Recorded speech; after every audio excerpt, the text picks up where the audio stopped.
कब तक हम अजरनी बाई ट्रेन पर निबंध लिखेंगे, कब तक किसी महापुरुष पर निबंध लिखेंगे, क्यों ना हम लिखें कि कैसे रहें खुशहाल। नमस्कार दोस्तों, प्लीज सिट डाउन में आपका स्वागत है। हम आपके सामने आए हैं फिर से एक एपिसोड लेकर कैजुअल टॉक का।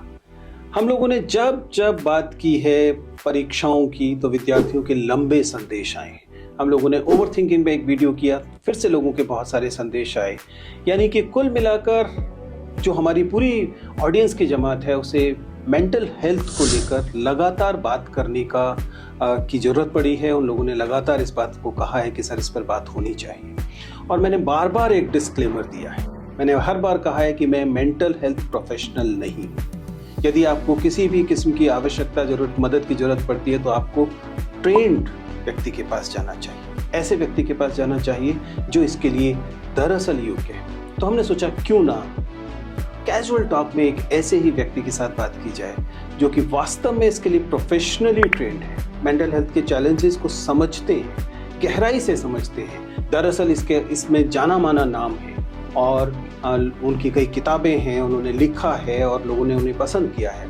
तो स्वागत कीजिए कैजुअल टॉक में सत्यकांत त्रिवेदी जी का। सर नमस्कार। और आपसे बात करके आज मुझे बहुत अच्छा लग रहा है क्योंकि आपने मेंटल हेल्थ के बारे में अपने वीडियोस में बहुत बार बात की है और जो आपने बेहद ही साफ गोई, बेहद ईमानदारी के साथ ये जो बात कही कि मैं बता तो रहा हूँ लेकिन मैं उसका स्पेशलिस्ट नहीं हूँ और स्पेशलिस्ट की ज़रूरत का एक अलग महत्व होता है।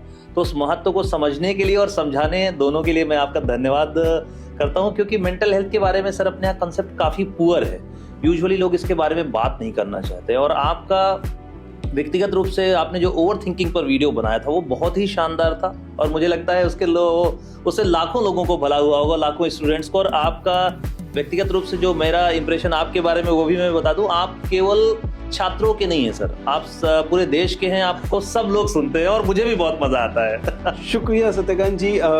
आज हम लोग इन्हीं सारे मुद्दों पर बात करने वाले हैं। खासतौर से हम उन चैलेंजेस के बारे में बात करेंगे जो कि हमारे एस्पिरेंट्स मेंटल हेल्थ चैलेंजेस से गुजरते हैं, चाहे वे उनकी उम्र के कारण आए हुए चैलेंजेस हो, चाहे उनकी इस चॉइस के कारण आए हुए चैलेंजेस हो कि वो यूपीएससी की या इस तरह की प्रतियोगी परीक्षाओं की तैयारी कर रहे हैं। लेकिन उससे पहले आपसे जानते हैं आपके जीवन की यात्रा क्या है और आपने ये जो पेशा चुना है इसे लेकर आप अपनी क्या जिम्मेदारियां महसूस करते हैं और क्या आनंद या अवसाद या दुख आपको इस पेशे के दौरान होता है? जी देखिए, निश्चित तौर पर सर शुरू से ही मुझे मानव व्यवहार को समझने में बड़ा इंटरेस्ट था। एक ही सिचुएशन पर अलग अलग लोग अलग अलग ढंग से एक्ट करते थे। लोगों को लगता था कि कोई बात करता था, यार वो तो साइको है, यार वो तो पागलों के डॉक्टर के पास में गया, वो डॉक्टर तो पागलों का डॉक्टर है। तो लगता था कि ऐसा क्यों चल रहा है, ऐसा क्यों हो रहा है। और फिर चांस की बात है कि मैं एक डॉक्टर बना और डॉक्टर बनने का शुरू से इंटरेस्ट था।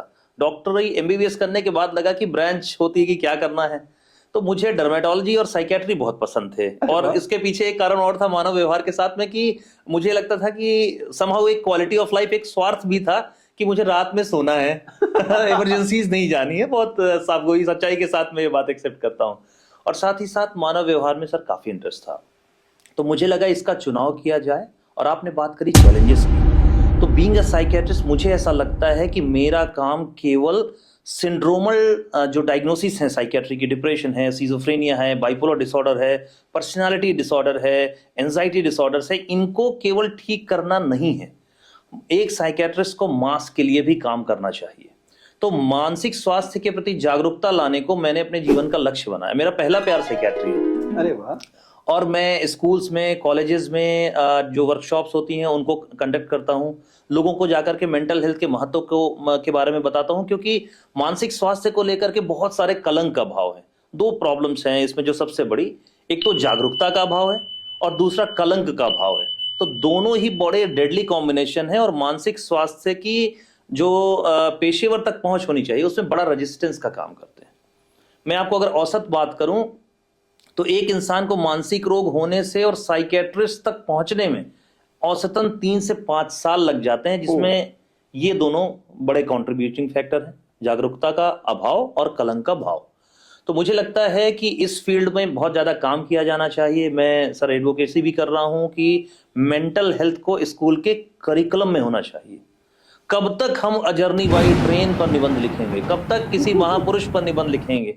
क्यों ना हम लिखें कि कैसे रहें खुशहाल, 2035 में क्या होगा, मेरा भविष्य में कैसे देश की प्रोडक्टिविटी को हैंडल कर रहा हूँगा, मेरा परीक्षा में फेलियर होगा तो मैं कैसे हैंडल करूंगा, मेरा ब्रेकअप होगा तो मैं कैसे हैंडल करूंगा। तो तनाव प्रबंधन संबंधी चैप्टर, मानसिक स्वास्थ्य संबंधी चैप्टर ये स्कूल और कॉलेज के पाठ्यक्रम में हो, इसकी भी एडवोकेसी के लिए मैं लगा हुआ हूँ।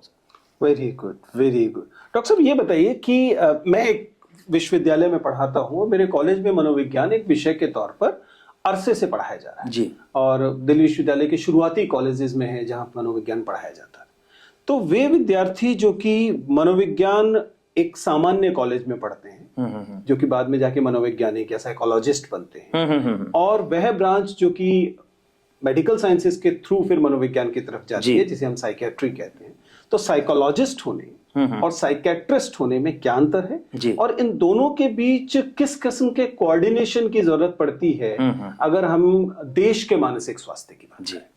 देखिए, सबसे पहले तो मैं बता दूं, जो साइकियाट्री है वो मेडिसिन की ब्रांच है। मेडिसिन, उसकी जो मदर है वो मेडिसिन है, उससे ओरिजिन हुआ, जहां पर जो साइकियाट्रिस्ट होता है एमबीबीएस के बाद जो भी ब्रेन में केमिकल चेंजेस हैं, स्ट्रक्चरल चेंजेस हैं, उनका व्यवहार पर क्या प्रभाव पड़ता है उसका अध्ययन करके उन्हें उनके स्ट्रक्चर्स को, न्यूरोट्रांसमिशन के बैलेंस को वो किसी तरीके विज्ञान के थ्रू पढ़ने की कोशिश करता है, और उसी पर हमारी आधारित दवाइयां होती हैं, जैसे कि सेरोटोनिन, डोपामीन। ये केमिकल हमारे व्यवहार को नियंत्रित करते हैं, इमोशन कितना डेप्थ में जा रहा है, इमोशंस पर हमारा कंट्रोल क्या कैसा है, उन सारे सिग्नल्स को पढ़ करके दवाओं के माध्यम से हम सही करने की कोशिश करते हैं।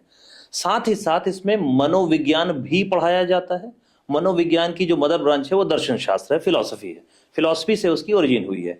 तो मनोचिकित्सा और मनोविज्ञान दोनों की पढ़ाई साइकियाट्रिस्ट करता है, जहां पर उसे व्यवहार में बदलाव की जो टेक्निक्स होती हैं, जिन्हें आमतौर पर काउंसलिंग और हमारी भाषा में आप cognitive behavioural therapy, ACT therapy के डिफरेंट टाइप होते हैं, जहां पर हम उसके बोध पर, उसकी चेतना पर काम करते हैं, फॉल्टी बिहेवियर्स को पहचान करके उसे करेक्ट करने की कोशिश करते हैं, जिसमें काफी लंबा समय लगता है। अब बात करते हैं साइकोलॉजिस्ट की। साइकोलॉजिस्ट, जैसा कि मैंने बताया, साइकोलॉजी है, दर्शन का विषय है।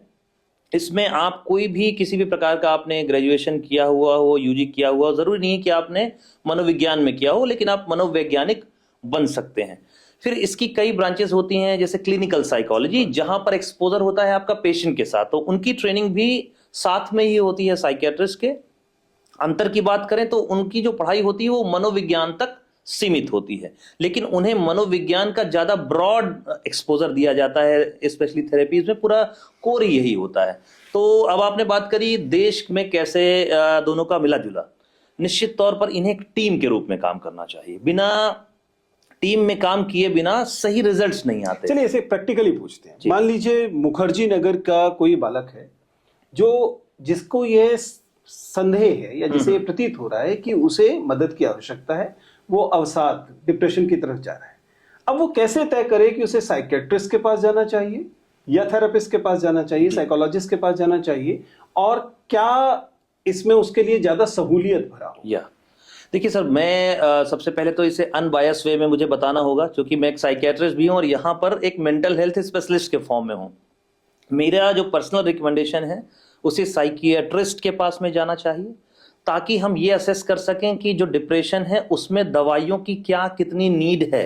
क्योंकि यहाँ साइकियाट्रिस्ट के पास में जाने में उसे एडवांटेज ये होगा कि अगर कोई मेडिकेशन की उसे आवश्यकता है, जो कि अधिकांश केसेस में होती है, तो उस केस में हम मेडिकेशन के साथ में काउंसलिंग भी रिकमेंड करते हैं। दोनों का कॉम्बिनेशन है वो वास्तविक ट्रीटमेंट है। जैसे अगर हम केवल मेडिकेशन करेंगे डिप्रेशन के लिए तो लगभग 40 से 60% का आराम मिल सकता है। केवल अगर हम काउंसलिंग के थ्रू जाएंगे तो हो सकता है 30 to 40% रिलीफ हो। बट अगर दोनों के कॉम्बिनेशन से जाएंगे तो ये रिजल्ट काफी बेहतर होते हैं। तो आपको साइकियाट्रिस्ट के पास में जाकर इवेल्युएशन कराना चाहिए और पर्सन टू पर्सन से ट्रीटमेंट बदल सकता है। हो सकता है कुछ थेरेपी, कुछ काउंसलिंग, कुछ ट्रीटमेंट आपके लिए काम करें, हो सकता है सेम दूसरे के लिए काम नहीं करें। तो हमें यह भी चूज करना पड़ता है कि कौन सा सेट ऑफ मेडिकेशन, किस प्रकार की काउंसलिंग उसके लिए जरूरी है। डिपेंड करता है कॉज क्या है, बिकॉज बायोलॉजिकल कॉजेज हो सकते हैं, कुछ सामाजिक कारण हो सकते हैं, आर्थिक कारण हो सकते हैं। आपने मुखर्जी नगर की बात करी तो वहां की समस्याओं में कैरियर रिलेटेड ओवर थिंकिंग है, रिलेशनशिप से रिलेटेड ओवर थिंकिंग है, भविष्य को लेकर के आशंकाएं हैं, तो हमें उस व्यक्ति के हिसाब से चीजों को ढालना होता है।